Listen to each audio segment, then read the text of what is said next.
If I had to get back, I'd probably have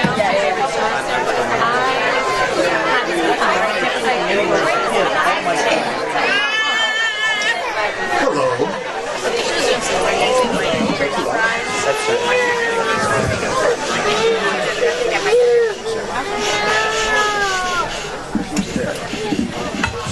Joe, how's the volume back there? All right, good.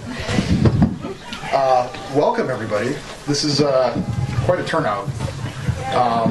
This is actually significantly bigger than our wedding. So, perhaps more important. We thought this would be a little get-together, and then we were just overwhelmed by the response. So I think that says a lot about our friends and family. I have cousins and uncles and aunts here from Missouri, a friend here from Canada. I don't know if anybody here is from farther, but that's pretty impressive, and we really appreciate it. Yeah, New Hampshire, yes. They're not exclusively for us. Right. Yeah, it didn't come from us. So a little background about Susanna and I. So I'm sure some of you know all of this, some of you don't. So 8 years ago, I met a writer named Susanna Danny.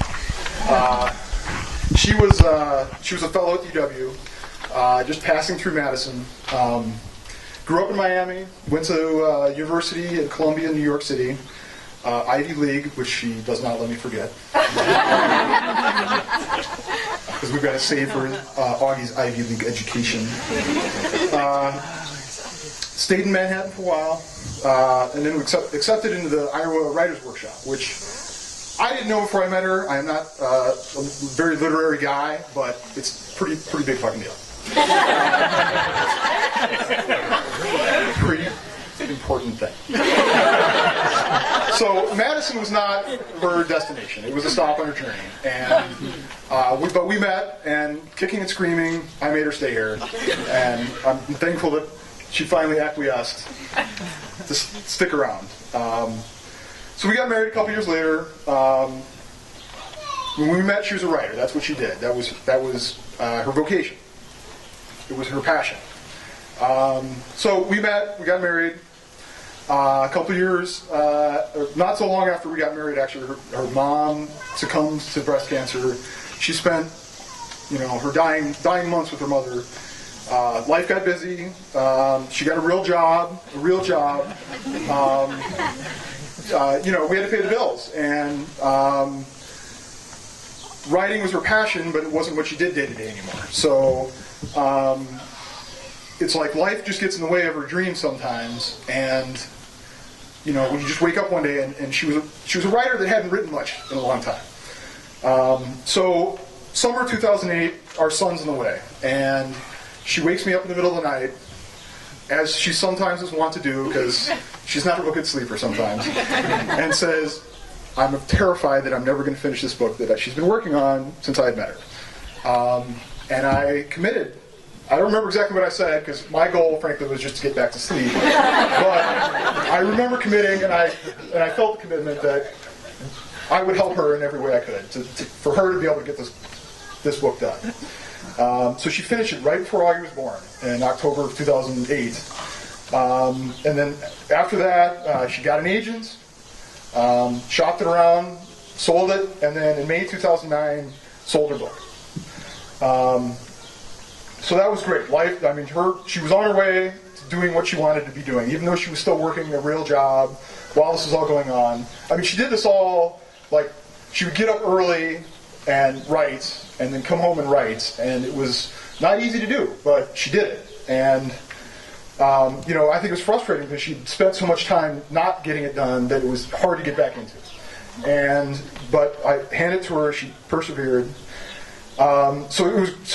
So life was good. May 2009, life was good. But then, weeks later, I got laid off.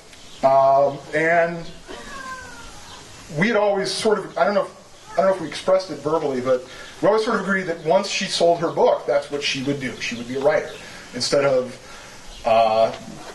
being, what were you, an account executive or whatever the hell you were. It was not something she loved. It was not her passion. She would not go up to you and describe herself as a sales rep or something at a broadcast interactive media company. No offense to BIM. No offense to those from the company there. So then all of a sudden, here we are, and I don't have a job after 14 years, by the way. I mean, it was not, I worked there quite a long time and, depended on, a good job. And that's how we made our life. And so all of a sudden, we're ready for her to quit her job, and I don't have a job and don't have insurance in the middle of the worst job market in my professional life. So, I'm a Midwestern boy. I have to get rid of it. Pardon me. Just drunk enough to be talking in front of all of you, but hopefully not too drunk to embarrass my wife. Imagine all of you. We'll let you know when you So I'm a pragmatist. I'm a Midwestern boy. I don't like to spend money I don't have, and I like to do the practical thing. But here we were in this decision. It was like, are we going to just take this leap and let her live her dream? And I mean, I would like to be able to say that I wasn't resistant to the idea. I would like to be able to say, I immediately said, do it, lady. I want you to live your dream. But there was no small part of me that said, let's just wait until I've got a job. But we did it. She quit her job. I was looking for a job. And yeah, that was a year ago, almost to the day, that she quit to become a full-time writer. And that's who she is now. She's not an account executive or whatever she is. She's not a writer that doesn't write. She is a published author. She's a writer. She's a novelist. So, and this is not just me being, not just platitudes. It's fact. I mean, I'm sure you all have. There's a book there. It's an artifact, an object that she created, and I think it's beautiful. So, a couple of reviews of. Susanna obsessively Googles herself. Maybe I had too many drinks the night. It's like, and I enjoy it. I mean, she's like, oh, I've got to talk with them. I'm like, I enjoy hearing about it. It's interesting, but it's fortunate that I think there's lots of authors that are like, they get bad reviews and it's disappointing, and then they have to not even look at the reviews or whatever. And it's kind of a mixed blessing because so far the reviews have been so positive that I still can't tell her to stop doing it because most of the time it's good news. So a couple of things that have been said recently about her. Publishers Weekly called the book an exquisite debut. Redbook, which I didn't know it was still a magazine. I look for some gray hairs around here. Do you know about Redbook? But it was her first national press. I mean, Redbook called it a must-read, and it was, it's a big deal. Barnes & Noble selected it for their fall Discover New Writers program. So at every Barnes & Noble, there's going to be, her book is going to be face up at a table somewhere in Barnes & Noble. And by the way, it's coming out Tuesday officially. You're getting it early tonight. If you buy one tonight. Don't tell the cops. Oh, okay. And then just this weekend we found that Amazon announced that it is one of their best books of the month for August, which means they're going to be pimping it on their website and stuff. And then this morning she got up before Augie was awake to go obsessively Google, and these are the two reviews that came in.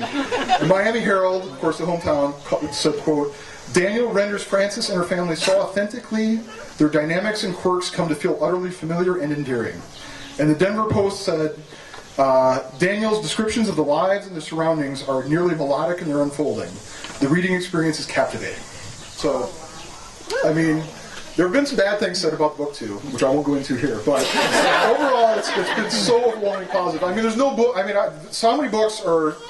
It's really overwhelmingly positive. So anyway, but more than that, aside from the accolades or whatever, I think it's a really beautiful thing to be able to create something. And many of you know me, I'm a computer geek. My job is to push ones and zeros around. And at the end of the day, there are some ones over here and there's some zeros over here, and I haven't usually built something. Susanna has created something out of whole cloth. I mean, she has created something, and the scale is massive. I mean, it's not just here. I mean, we love that you're all here, and it's great. But it's not just all here, it's all across the country, and it's amazing to me.